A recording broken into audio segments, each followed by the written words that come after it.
Magandang morning guys! Diba, ipapakita ko sa inyo yung ating labas ng bahay. Na-miss ko dito sa mountain. O diba, ang ganda ng view. Yung pagkagising mo pa lang, ganito na yung makikita mo araw-araw.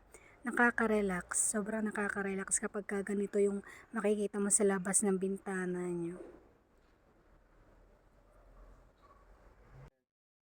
Yung ganda ng mga kamatis guys, diba? O diba? Mga hinog siya sa puno kaya nakakatuwa. Maya-maya mag-harvest tayo dahil sobrang dami na ng hinog. Nung last na pumunta tayo dito is mga hilaw pa siya guys. Tandaan nyo nang bago kami umuwi is mga green pa siya. So ngayon, bumalik kami for 3 days guys kasi kami mag-stay dito. Kaya ayan, mga hinog na siya sa puno kaya mamaya mag-harvest tayo. Ipapakita ko sa inyo yung pag-harvest natin.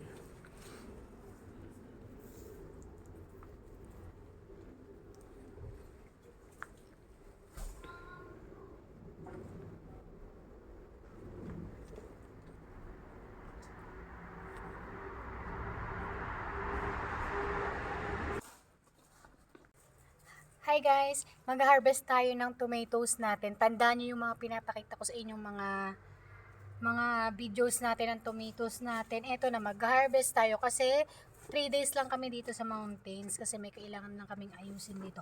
So, mag-harvest tayo ng mga tomatoes natin kasi 'di ba? Para naman makatikim tayo. Tayo yung nagtanim, so kailangan naman nating tikman. Eto na guys, first time ko magtanim ng kamatis dito.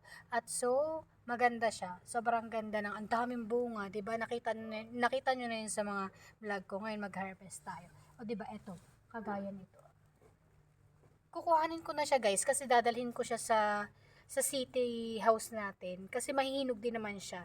Sabi ng nanay ko, nakuhanin ko na rin daw yung mga ganito pa lang siya kasi mahihinog rin daw siya. So, kukuhanin natin. Marami na ako nakuha dito, look. Aya, nalaglag. Oh, wow. Diba guys? Ganda.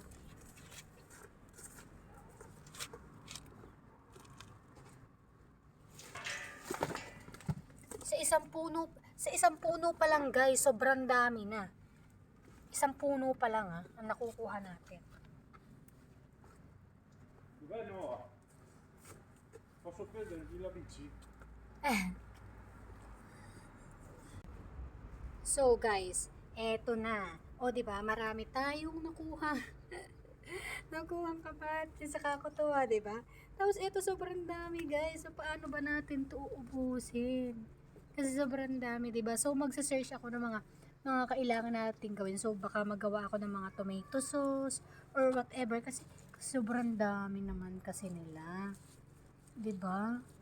Kuhan ko na rin yung mga berde kasi sayang naman kasi sabi nung nanay is yung mga matatanda na magugulang is mahihinog rin daw yan.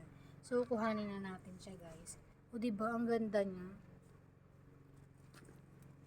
Nakakatuwa lang palang mag-harvest ng kamatis. First time ko mag-harvest ng kamatis guys.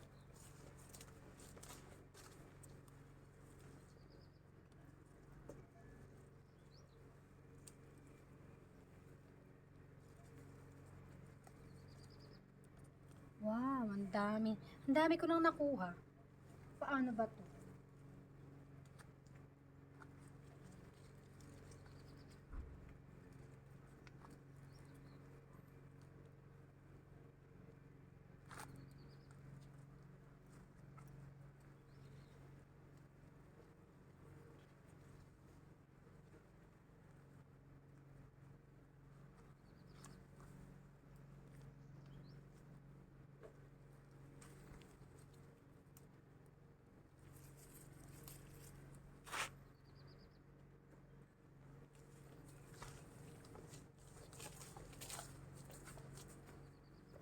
Ang dami niya guys. Hindi ko alam kung kukuhanin ko na ba siya lahat ngayon or kasi ang araw na lang. Kasi ang dami talaga. Pero nakakatuwang mag-harvest.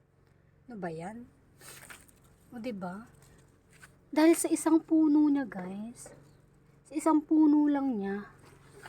Sa isang puno lang ang dami. Nakakatuwa. Mamaya yung mga grapes din natin. na ipinapakita ko sa inyo last time is mga hinog na siya. So mamaya mag-harvest din tayo at dadalhin natin sa bahay natin pag uwi natin. Ito lang guys ang maganda sa pagtatanim, 'di ba?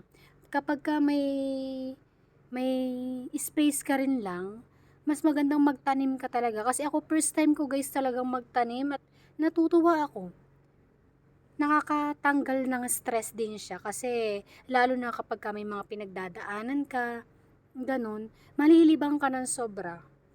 Kaya kagaya ng mga salad natin dito, mga bagong salad na to kasi na-harvest ko na dati, 'di ba? Pinapakita ko sa inyo na everyday kaming kumakain ng salad. So ngayon mga bagong tubo na siya. Ang gaganda niya, ang pe-fresh niya. So may mga fresh tomatoes na rin tayo. Yun lang guys. Eto guys, ang mga hinarvest ko, hindi ko na na-harvest lahat. Kasi talagang ang dami na niya. So, sa isang araw na ulit bago kami umuwi.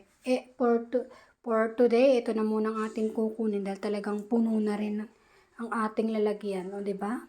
Tapos, ito yung ating salad. Pang salad natin to. So, magsasalad ako kasi na-miss ko yung ating rucola salad na galing sa garden.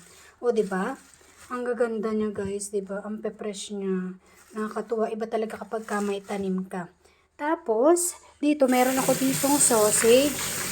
So, iluluto ko lang siya ng ganyan, i-grill ko siya sa pan. Okay na 'yun, 'di ba? Healthy meal na tayo, karne and salad. Okay na tayo dun. O may tuwang-tuwang bata dito kasi wala siyang pasok. Makakapagpahinga siya for 2 days. Kaya ayan, yung tablet niya guys is for 1 hour and a half lang a day. Kaya naglalaro na siya. Hinahayaan ko lang siya maglaro, di ba? Pag natapos yan, maghanap na yan ng iba niyang gagawin. Say ciao to them.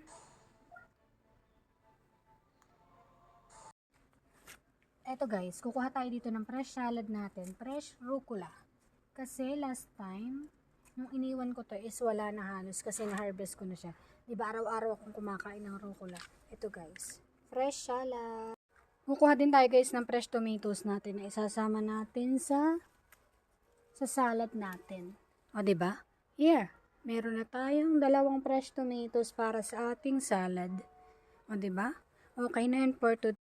Ito yung mga na-harvest ko guys na pan-salad natin sa garden. Rucola salad and then fresh tomato. So, di ba? Iba talaga kapag may tanim ka.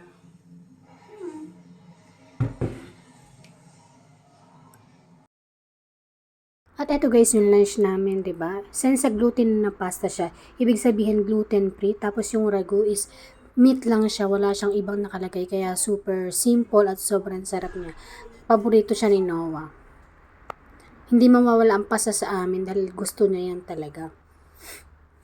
Tapos, ayan, for the hipon tayo, for the papak tayo ng hipon at salad. Tsaka guys, may reason kung bakit hindi ako nagra-rice. Kasi baka makatulong kasi sa health ko. Malay natin na mawala yung mga bukol-bukol or mga kung ano man pwedeng mawala na sakit ko. Kapag hindi tayo kumain ng mga matataas ang carbs, mga sweets, ganun. Tinatry kong pumasok sa ketosis ba? Maging keto diet, ganun. Baka kasi makatulong sa akin. Guys, ito pala yung update ng ating grapes. Ngayon, i-harvest natin siya kasi pabalik na kami ng city life natin. So, ayan guys, pakita ko sa inyo yung ating mga grapes na ha-harvestin na natin yung iba kasi sayang lang to kung hindi natin makukuha kasi pauwi na kami mamaya sa city house natin. Ang dami na guys niyang hinog. O, diba? Nakakatuwa. Sobrang dami. Hindi natin to lahat makukuha guys. Kasi sobrang dami. Pakita ko sa inyo guys yung pag-harvest ko ng grapes. Dahil sobrang dami, hindi natin na siya makukuha lahat. Kaya hindi ganun kadami yung kinuha ko. Baka hindi rin lang kasi natin maubos. Sayang lang din. Siguro sa next punta ulit natin dito sa mountain is baka kuhanin natin siya soon. Tsaka yung mga kamatis natin guys, hindi ko siya kinuha lahat kasi baka nga hindi natin maubos or makain, sayang lang din. Tapos yung kapitbahay namin, sabi ko sa kanya kung gusto niya, kumuha na rin siya. Tapos may mga zucchini rin tayo dyan guys na ng mga paparating, dahil lalo na't magtataglamig na, maaano rin naman sila, matadry din naman sila, pero may mga maha-harvest pa rin tayo. Yun lang ang kagandahan talaga kapag ka may space ka, makakapagtanim ka. Sobrang laking tipid kapag ka may tanim ka. Fresh na yung kinakain mo, nakatipid ka pa talaga. Tapos nung kinagabihan guys, pauwi na kami sa bahay namin sa city kasi the next day, kailangan pumasok si Noah. Absent na rin siya ng isang araw ng Monday kasi may appointment ako sa doktor, ay hindi pwedeng hindi ako pupunta. So, pin-absent ko na muna si Noah. Okay lang naman daw sa teacher, kaya walang problema. Tapos, sobrang lakas ng ulan nung pauwi na kami. Pero hindi naman siya nakakatakot. At okay lang din namang naulan kasi nakaka-relax din naman pakinggan ng ulan. Nag-highway na lang kami para mabilis. Kasi kung national way ang gagamitin namin, ilang oras din. So, highway na lang tayo. O, diba? Kaya ayan guys, for the next video na lang tayo. Thank you sa panonood.